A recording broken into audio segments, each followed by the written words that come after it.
Hi there, Sandra here. Today I'm going to be doing something a little different to normal. I'm going to be using plaster to make a trinket thing like this. Now I made this, I did not buy a mould for it, and the reason I didn't buy a mould is because the chances are I'm not going to make a lot of plaster things. I just fancied having a go. And I'm crafty, so any craft virtually I will have an attempt at. So I looked online at moulds and I thought, ooh, ouch, ouch, those are a bit pricey. Can I try it without buying a mould? Because I may not want to do a lot of this. I'm not going to be doing it for a business. I'm not going to be selling a load of them. Well, I'm not going to be selling any of them. I just fancy having a go, but I really didn't want to buy an awful lot of stuff. So all I have purchased specifically for this is the plaster powder. It's one which is Swiss made. I can't remember the name of the brand offhand, but I will tell you what it is down below. I have a ceramic tile which I use as a palette quite often when I'm painting. It's got some glue left on it, no problem. I have my powder plaster here, and that's 50 grams, and I have 35 mils of water. Those are the quantities that my particular powder uses. It's 70% water to powder. Now I've done a few different models with this, from very small flat ones to a larger one, and it's very, very good powder. Now I have absolutely no idea of its properties. For example, if you want to do candle jars, probably not the stuff you want to use. I have no idea. I have a print of my base design, and I have cut out on my cutter, there are, I think, 1, 2, 3, 4, there are 5 layers of craft foam, and I used hot glue to glue them together. I have my hot glue gun heating up in my cup here. Now if you're really fussed about the inside of your design, you could put tape around this, up to you. I'm not going to. I have another piece of foam which is going to make the outside edge, and a pair of scissors would probably come in handy, so I'll get a pair of scissors out. I have some baby oil and a brush for my release agent. I don't even know if that's strictly necessary with craft foam, but I didn't want to try it without. And what else have I got here? Oh yes, some permanent self-adhesive vinyl stuff. This is really, really cheap. It's contact paper, but this is the permanent one. It's the one with the red on the back. The blue one is the one which is temporary. And I got some sticky tape of different sorts. So first thing I'm going to do is stick this down onto, if I get that to work, just stick that down onto my tile so I don't want it to shift. Okay. Then I'm going to find the edge of this, hopefully not too much difficulty. That's unusually quick.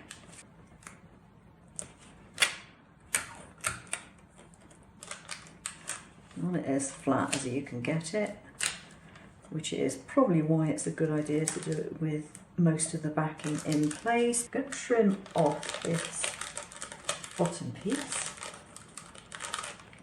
so I can handle it a bit better. There we go.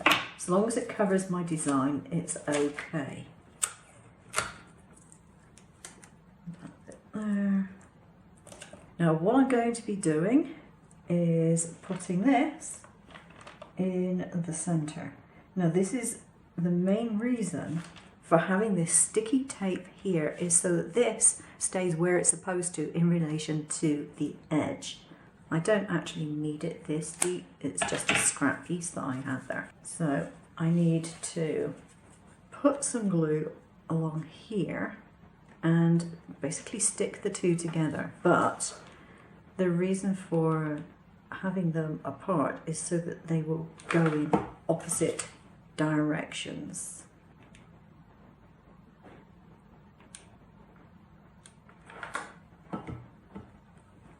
Give that time to dry a little bit. Once that's dried, you actually have that pointed area there, which if you don't actually cut them in half, it's very difficult to get it to do that. It will just kind of curve and it will try and spring back. So then you take it and you put that in the center, and you can put this around the edge, and because you have that self-adhesive contact paper there, you can follow the shape, and foam follows the shape quite nicely because it's bendable. If you do have any curves in your design, you can bend it, and then follow it around with this one. Turn it whichever way you need to so that you can see your drawn line. And to cut off some excess just there.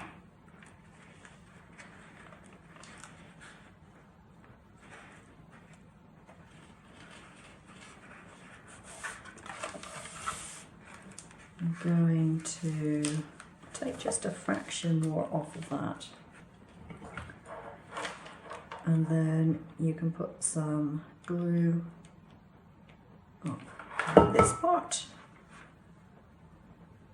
and make sure it is upright. Put glue around the base to stop any leakage. Going to put another line of glue in this crease here. Right, that goes to one side. Now I've got my plaster powder and I've got my water. If you want to colour it, this comes out white. If you want to colour it, there are different options. You could put a couple of drops of alcohol ink in. To be honest, I don't think that's the best way of colouring it. I think that's probably quite an expensive way to go. I did try food colouring. Even though it's a strong colouring, that didn't have an enormous effect on it. So what I'm going to try this time, because I've not tried this before, is some pastel colour. So I want to pick a colour out of this little lot. And I think I'm going to go for some teal. Now this isn't a really, really strong colour, but it's not a really weak colour either. All I do is I get a craft knife and I shave off some powder. Now you do have to be careful how much colour you add to this sort of thing, because you do not want to throw off your measurements. I think it's something like about 3 to 5% normally. I don't know, we'll see. Now is that solidified? Yeah, that is solidified. So all I have to do now is to mix up my plaster. Now this could possibly go out of shape a little bit. So the other thing I'm going to do is to put a piece of tape, I can get this one to cut,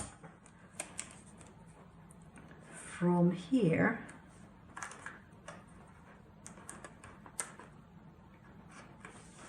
to here. So do it systematically. I don't have to go all the way up the sides of this because I'm not going to be doing it that deep. And this is a great advantage of having it on a tile, because you can pick it up, you can move it, you can see what you're doing. For mixing this and most plasters, what you want to do is to add the powder to the water. Now I'm just going to mix that colouring in first so that it's distributed through the plaster itself. I think if anything this is going to give me a very subtle green colour. I don't think it's going to be very obvious, and it may not even be obvious at all until it dries. The colour tends to stand out a bit more when it's dried off. Okay, and so if you just pop in spoonfuls and you just let it dissolve.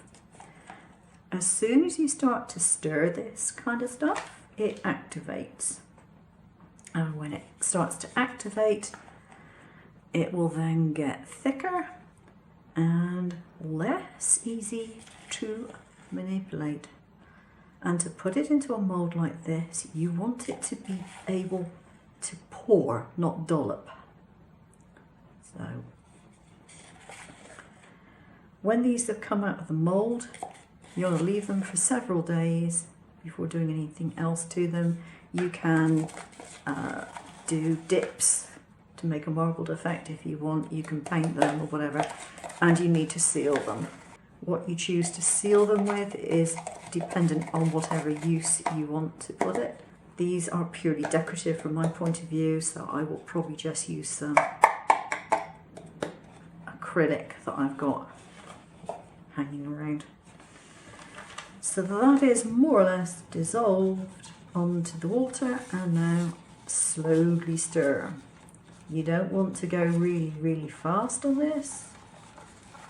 You just want to try and make sure that it's all mixed together, you don't have any lumps. Now, doing it this way, I haven't found lumps to be a problem.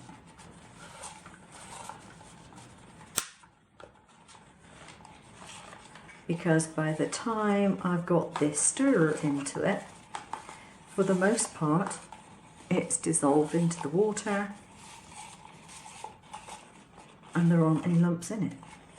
I'm not picking up lumps, and I am scraping the bottom and the sides.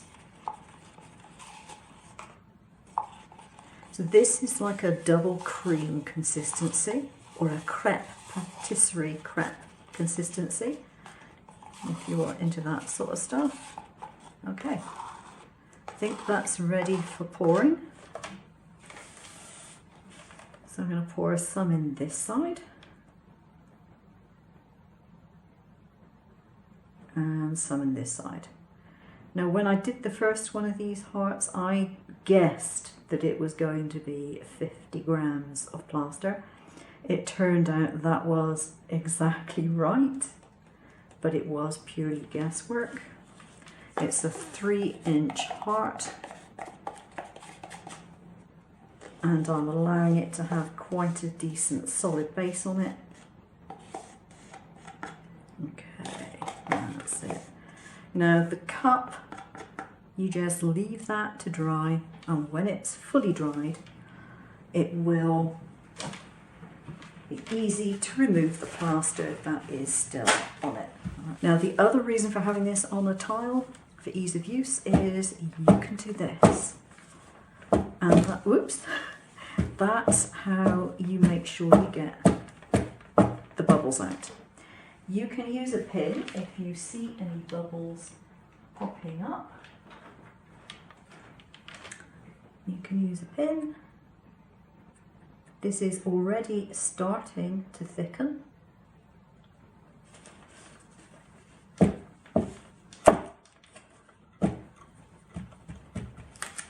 You can tap the sides.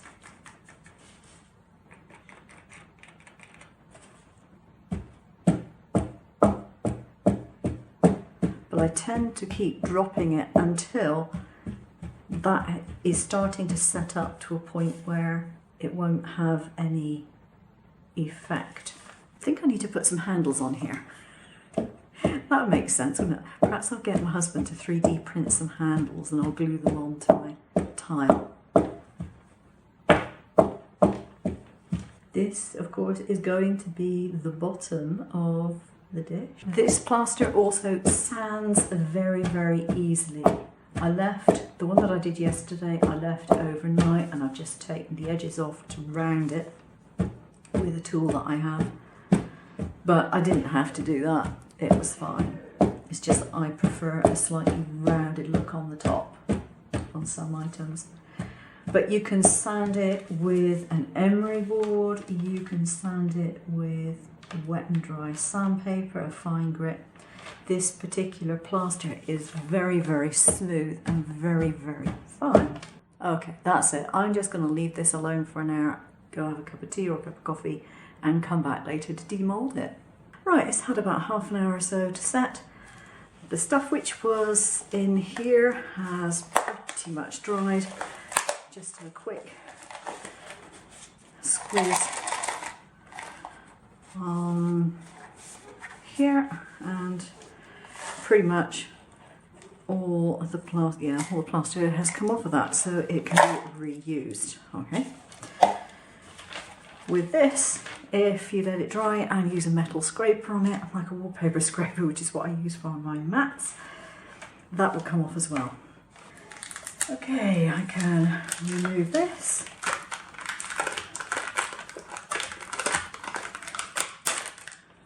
Like so. And pull this off the bottom, and I can pop that out. So this is what the base of it looks like. It's not fully solid yet, and I did get a tiny bit of leakage under there, but that's no great problem. Just put a fingernail through that. And all I need to do is get something sharp to pick that out.